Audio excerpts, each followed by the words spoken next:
Hello दोस्तों, स्वागत है आपका एक नए क्लास में। जिन बच्चों का 18 तारीख को पेपर है उनके लिए 2 यूनिट्स प्रॉपर हम आपको बता चुके हैं, प्रैक्टिस करा चुके हैं। टेलीग्राम पे आपको उसका लिंक में यानी पीडीएफ भी मिल गई है। आज हम लोग यूनिट नंबर 3 की बात करने वाले हैं। इसमें जो न्यूमेरिकल्स बनते हैं उन्हें आपको सॉल्व करके दिखाएंगे। बाकी तो पूरी पीडीएफ आपको मिल ही जाएगी, आप वहां से पढ़ लेंगे सर, ठीक है। पहला है आइडियल गैस इज। देखिए 2 तरीके की गैसें होती हैं, एक रियल और एक आइडियल, यानी एक वास्तविक और एक आदर्श, ठीक है भाई। तो आइडियल गैस कौन सी है भैया? नॉर्मल। देखो कोई भी चीज जिंदगी में आदर्श नहीं होती है, ठीक है। अगर कोई कह दे कि वो आदर्श हैं हमारे, तो वो आदर्श आपके लिए हो सकते हैं, लेकिन वो व्यक्ति भी कुछ ना कुछ गलतियां कर रहा होगा। तो कोई भी गैस रियल में वास्तविक गैस मतलब आदर्श गैस नहीं है, मतलब आइडियल गैस कोई भी नहीं है। लेकिन मान लिया जाता है, जैसे ऑक्सीजन, नाइट्रोजन, से कुछ को माना जाता है। लेकिन अगर आपका आंसर 4 आ गया तो आप क्या लगाएंगे? None of the. हमने आपको तुक्का लगाने की टेक्निक बताई थी भाई। जिन लोगों ने वो वीडियो नहीं देखी वो जरूर देख लें। हमने उसमें बताया था कि अगर कहीं विकल्प में नन ऑफ दीज या ऑल ऑफ द अबव आ रहा है तो अगर कुछ में समझ में नहीं आ रहा तो वही लगा दो। ये तरीका होता है, ठीक है। अब देखिए इसमें नन ऑफ दीज वाली टेक्निक यहां पे फॉलो कर गई तो 99% केस में ऐसा होता है कि टेक्निक चल जाती है सर, ठीक है। At any temperature molecules of N ideal gas है, ठीक है। किसी भी टेम्परेचर पर जो मॉलिक्यूल्स होते हैं, जो अणु होते हैं आदर्श गैस के, उनके पास क्या होता है? तो ओनली काइनेटिक एनर्जी, केवल काइनेटिक एनर्जी होती है अगर वो आइडियल गैस है। जो पिछली यूनिट हम लोगों ने पढ़ी है उसमें भी ये पॉइंट आया था सर, ठीक है। इन परफेक्ट गैस, अब आप उसे परफेक्ट गैस कहें, आइडियल गैस कहें, एक ही बात है सर, ठीक है। Pv equal to RT, the quantity, V is the volume of, यानी जो V आयतन है वो किसका है? तो 1 ग्राम मोल कह लो या फिर 1 मोल कह लो, क्योंकि एक्चुअल में फार्मूला क्या होता है? Pv बराबर nRT। अगर n का मान हम लोग 1 मोल लग देते हैं तो Pv बराबर RT हो जाता है। तो यानी फ्रॉम 1 ग्राम मॉलिक्यूल्स या फिर 1 मोल मॉलिक्यूल्स, ठीक भाई। Between the molecules of an ideal gas, neither attractive nor repulsive force, यानी अगर वो वाकई में आदर्श गैस है, गैस का काम क्या है? उड़ना, बिखरना, फैलना। तो अगर वो वाकई में अगर आइडियल गैस है तो नीदर अट्रैक्ट, ना तो उसके बीच में अट्रैक्शन होगा और ना ही उसके बीच में रिपल्शन होगा, ठीक है। Value of universal gas constant R. R क्या होता है? गैस नियतांक होता है, सभी को पता। वैल्यू मात्रक बदल के वजह आपने 0.082 याद कर रखी होगी, लेकिन यहाँ क्या बोलते हैं उसे, यूनिट चेंज है तो 8.31 जूल पर मोल केल्विन हो जाएगी, ठीक है। For 1 mole of N ideal gas the value of PV upon T, PV upon T की वैल्यू हल करेंगे तो आएगी 2 कैलोरी पर केल्विन, ठीक है। इन वैल्यूज हैं, आपको डायरेक्ट याद करनी पड़ेंगी। हमने पहले भी कहा शॉर्ट नोट बनाइए, कोई न्यूमेरिकल आएगा उसे भी हम हल कर देंगे, ठीक है। If universal gas constant, Boltzmann constant and Avogadro number R, ठीक है, के एंड एन ए, 3 यहां पे कांस्टेंट कौन सा है? आर माने गैस कांस्टेंट है, के माने बोल्ट्जमैन कांस्टेंट है, एन माने एवोगाड्रो संख्या है, ठीक है। इन तीनों में रिलेशन क्या होता है? तो रिलेशन होता है आर बराबर एन के, आर बराबर एन के। अब k की वैल्यू पूछ रहा है तो k की वैल्यू 1.38 गुणा 10 की घात माइनस के 23, याद करिए सर इसे। उसके बाद n की वैल्यू पूछ रहा है तो n की वैल्यू क्या? a और b दोनों 1 पर मोल में दे रखी है, 1 पर किलो मोल में दे रखी है। 1 किलो में क्या होगा? 1000 होता है तो यहाँ पे 3 वैल्यू कम है सर, ठीक है। Value of 1 mole of gas at STP। देखिए 2 कंडीशनें होती है, एक होती है STP, एक होती है NTP, ठीक है। NTP और STP जो कंडीशन है वो हम लोग मान लेते हैं अपने पास से कि आयतन हम लोग ले सकते हैं 22.4 लीटर। हम यहाँ पे लिख के दिखाते हैं आपको कि जो आयतन है वो हम अपनी मर्जी से मान सकते हैं 22.4 लीटर, ठीक है। टेम्परेचर हम लोग अपनी मर्जी से मान सकते हैं 273 केल्विन, या उसी को हम लोग कह देते हैं 0 डिग्री सेंटीग्रेड। और प्रेशर हम लोग ले सकते हैं 1 ATM या फिर 760 mm, ठीक है भाई। तो V की वैल्यू अपनी मर्जी से हम लोग 22.4 मान सकते हैं। इसे हिंदी में हम लोग पढ़ा करते थे 11th में, साता दा और माता दा। ऐसा लगता है किसी को गालियां दे रहा हूं, लेकिन एक्चुअल में ये कंडीशंस हैं STP और NTP, ठीक है sir. 1 atmospheric pressure, atmospheric pressure को ही हम लोग शॉर्ट में ATM कहते हैं भाई, ठीक है। अब देखिए यहाँ पे भी ट्रिक फॉलो कर गई, देखिए क्या ऑल ऑफ दीज है, ऑल ऑफ दीज इसका सही आंसर है। जिन बच्चों ने वो वाली वीडियो देखी होगी कि तुक्का कैसे लगाएं, तो वो बच्चों के कई सारी समस्याएं तो ऐसे ही हल हो जाएंगे। वो जब पढ़ते रहोगे तो आपको लगेगा अरे यार सर जी बात तो सही कर रहा था, ठीक है। 1 एटमॉस यानी इसे शॉर्ट में कहते हैं 1 ATM, ठीक। ATM का मतलब वायुमंडलीय दाब, एटमॉस्फेरिक प्रेशर। इसकी वैल्यू किसके बराबर होगी? तो सही आंसर है 1.01213 × 10⁻⁶ डाइन पर सेंटीमीटर स्क्वायर। करेक्ट स्टेटमेंट क्या है? तो देखिए 1 न्यूटन में 10 की घात 5 डाइन, 1 जूल में 10 की घात 7 आर्क, एक सभी सही है। फिर देखिए तुक्का लगाने वाली टेक्निक चल गई, ऑल ऑफ दीज आ गया। तो अगर आपको लगता है कि कहीं पे आपको कुछ भी समझ में नहीं आ रहा है तो या तो आप नन ऑफ दीज और ऑल ऑफ द अबव अगर दे रखा है तो कई कंडीशंस होती हैं जिनमें वही वाला विकल्प सही होता है। देखिए अभी आपको लाइव देखने को भी मिल रहा है, ठीक है sir. These are n molecules of a gas in a vessel of volume V, each with mass m and average speed v. Pressure extracted by the gas is given by, ठीक है, इतने तरह सारे मान दे रखे हैं।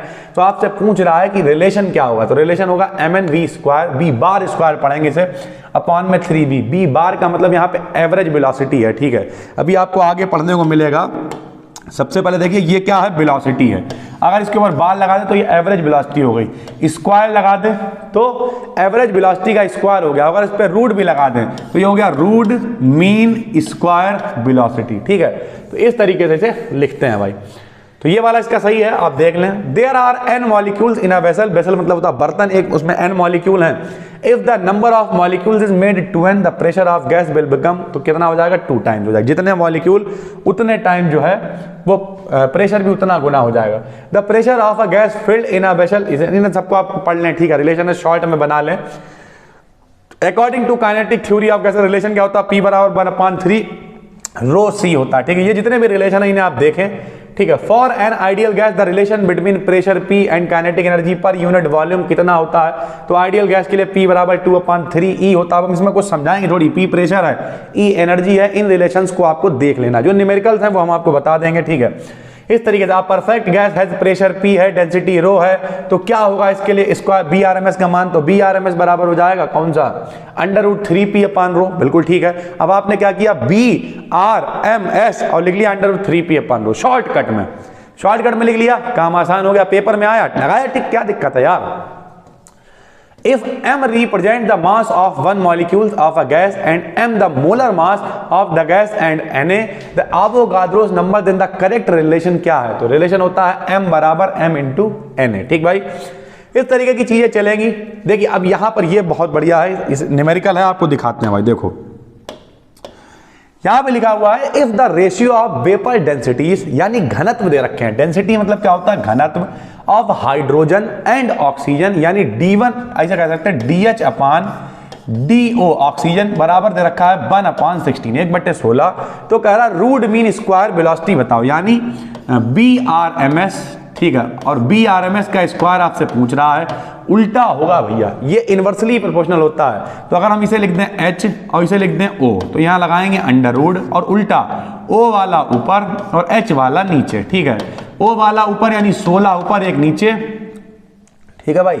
डेंसिटी है ना सर, घनत्व बराबर द्रव्यमान बटे आयतन, ठीक है। 16 का रूट कितना हो जाएगा, 4 और बटे में आ जाएगा, यानी आंसर आएगा 4:1। पहला वाला आंसर सही है। सरल भाषा में कह सकते हैं B1/B2 बराबर √D2/D1, यानी पहले जिसकी जो दे रखा है उसे नीचे रख देंगे, उल्टा होता है। और ये फार्मूला ऐसे भी होता है √M2/M1।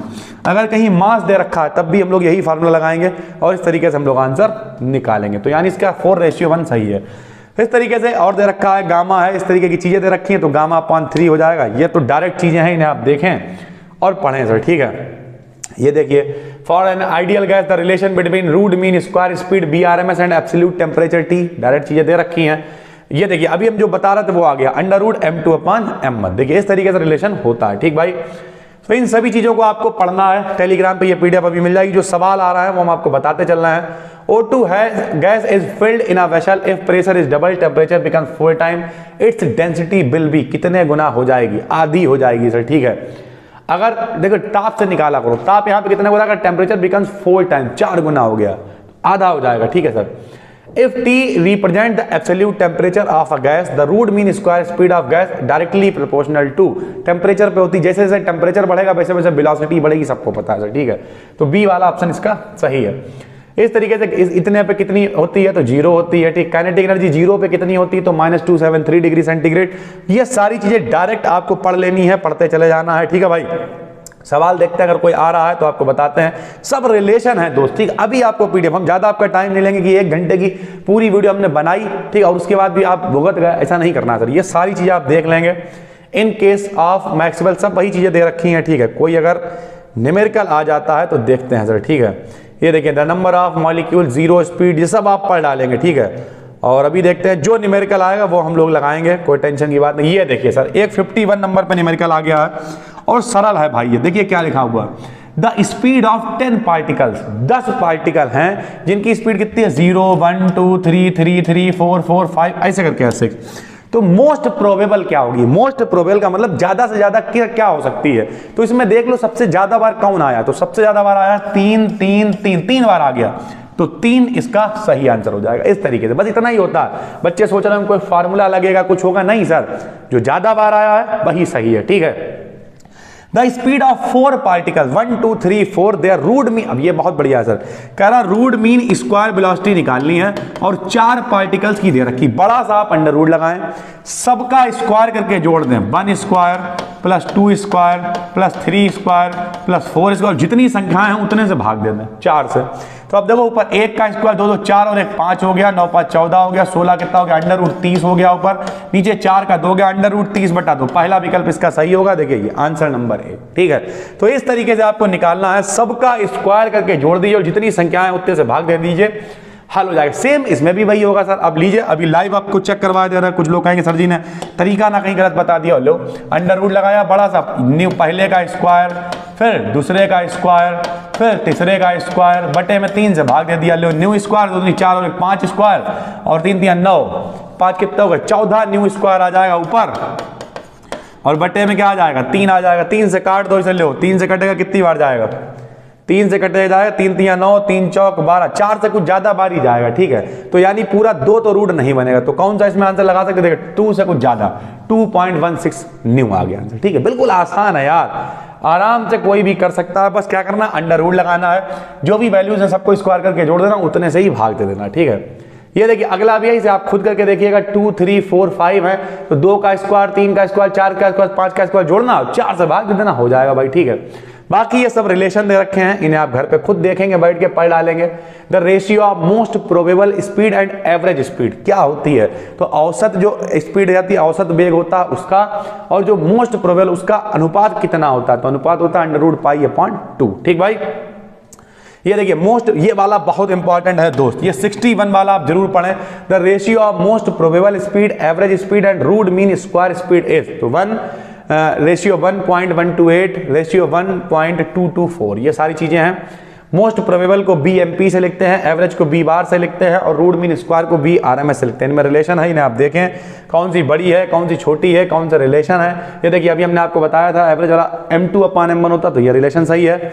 इस तरीके से इसमें लगभग सारी चीजें दे रखी हैं जो बिल्कुल भी कठिन नहीं है। The following 4 gases are at the same temperature, the gas whose molecules should have maximum root mean square speed और most probable speed of, जो भी पूछ रहा है, ठीक है। तो सबसे ज्यादा किसकी होगी, अभी हमने आपको बताया B बराबर होता 1/, में उल्टा होता है M1, तो जिसका मास कम होएगा उसकी स्पीड ज्यादा होगी। अरे जाहिर सी बात है, एक मोटे आदमी को दौड़ा दो यार, तो मोटा आदमी हिल ही नहीं पाएगा घंटा भर, और एक फिट आदमी को दौड़ा तो ज्यादा तेज दौड़ेगा। अब हाइड्रोजन का क्या है, बेचारा 2 नंबर है, इसका कम मास है तो स्पीड ज्यादा होगी, सीधी बात है। तो H2 इसका आंसर हो जाएगा इस तरीके से सर, ठीक है। ये देखिए a bird is flying in space, the number of degrees of freedom in motion bird will be, तो 3 होगा degree of freedom. Degree of freedom क्या होता है, स्वातंत्र कोटि होती है। अगर कोई सिर्फ लंबाई में चल रहा है तो उसकी स्वातंत्र कोटि क्या होगी पता, सिर्फ 1 होगी, क्योंकि सिर्फ लंबाई में चल रहा है। तार पे चींटा चल रहा तो 1 डिग्री ऑफ फ्रीडम होगी। अगर मान लिया कोई मेज पे चल रहा तो लंबाई में भी चल रहा चौड़ाई में भी चल रहा तो डिग्री ऑफ फ्रीडम 2 होगी। अगर बाई चांस कोई हवा में उड़ रहा है, जैसे ये पक्षी है, तो डिग्री ऑफ फ्रीडम 3 होगी, क्योंकि वो लंबाई में भी चल सकता है, चौड़ाई में भी चल सकता है, ऊंचाई में भी उड़ सकता है वो, तो यानी डिग्री ऑफ फ्रीडम कितनी होगी, 3 होगी सर, ठीक है। तो ये होता है डिग्री ऑफ फ्रीडम। उसके बाद पूछा है डाया एटॉमिक मॉलिक्यूल्स के लिए 5 होती है, याद होना चाहिए, हमने केमिस्ट्री में बताया था, पहले वाले में बताया था। मॉलिक्यूल इन मोनो एटॉमिक के लिए 3 होती है, सब चीजें तो याद कर ली होंगी आपने पुराने में सर, ठीक है। Degree of freedom associated with each molecule of a try atomic है, तो कितनी हो जाएगी, तो 6 हो जाएंगी। मोनो के लिए 3, डाई के लिए 5, ट्राई के लिए 6, ऐसे सर याद कर लो यार, क्या दिक्कत है, ठीक है। तो इस तरीके की चीजें। बाकी एनर्जी की, जैसे kinetic energy for molecule of a diatomic gas molecule temperature T पे कितनी होगी, तो डायाटॉमिक के लिए 5/2 kT हो जाएगी, क्योंकि डायाटॉमिक में 5 होते हैं, ठीक है। उसके बाद यहाँ मोनो एटॉमिक की कितनी हो जाएगी, 3/2 kT हो जाएगी, क्योंकि मोनो एटॉमिक में 3 होते हैं। ऐसे करके आप देखेंगे सर, ठीक है। बिल्कुल भी तुलना नहीं करनी है, आराम से सर आप कर सकते हैं, ठीक है। बहुत ही आसान है चीजें, और इस तरीके से आप इन्हें पढ़ेंगे। जैसे CP प्लस CV नहीं हो सकता, प्लस नहीं CP माइनस CV बराबर R होता है, ये मेयर का फार्मूला है, पीछे भी आप पढ़ चुके हैं। तो अब चीजें आपको मिलने लगेंगी दोस्त, अगर आप इसे कायदे से देखेंगे तब। ये देखिए 1+2/f ये होता है फार्मूला डिग्री ऑफ फ्रीडम का, रेशियो के लिए, स्पेसिफिक हीट्स का, ठीक है सर। ये चीजें हैं सर, ठीक है। CP/CV बराबर 1+2/n कह लो या फिर F कह लो, डिग्री ऑफ फ्रीडम को यहाँ n से लिख दिया है, ठीक है, ये रेशियो होता है। और F से कह देते तब भी बात तो भैया 1+2/f 2/n एक ही बात है। CP और CV के रेशियो को क्या कहते हैं, गामा के बराबर होता है, जिसका मान कितना होता है 1.41 होता है या फिर 1.40, एक ही बात है सर, ठीक है। ट्राई एटॉमिक के लिए गामा की वैल्यू 1.33 होती है, डाई एटॉमिक के लिए गामा की वैल्यू जो 1.41 होती है, जो अभी हम लोग बता रहे थे सर, ठीक है। तो इस तरीके से ये देखिए खत्म हो गया, कोई ज्यादा नहीं है। तो अगर हम इसे आराम से पढ़ते हैं सर, ये PDF हम आपको बहुत जल्द से जल्द, अभी 1 घंटे के अंदर आपको टेलीग्राम पर पहुंचवा देंगे। आपको बस इसे मन लगा के पढ़ना है, और नए हैं तो चैनल को सब्सक्राइब कर लीजिए। 3 यूनिट्स की आपकी PDF आपके पास पहुंच गई है। 18 तारीख को फिजिक्स का पेपर है, तो कोशिश यही है पहले सारी फिजिक्स की वीडियोस आपके पास पहुंच जाएं। आज शाम को टाइम मिलता है तो एक केमिस्ट्री की भी पब्लिक कर देंगे। केमिस्ट्री में उतनी दिक्कत नहीं है, क्योंकि फिजिक्स में न्यूमेरिकल है तो बच्चे को लगाने पड़ रहे हैं। केमिस्ट्री में क्या ही है, केमिस्ट्री में अगर नहीं भी लगाएगा आदमी तो देख लेता है, याद कर लेता, काम चल जाता है, ठीक है। तो बस यही चीजें थी कुछ, उम्मीद करते हैं समझ में आ गया होगा। चलिए फिर मिलते हैं, तब तक के लिए धन्यवाद।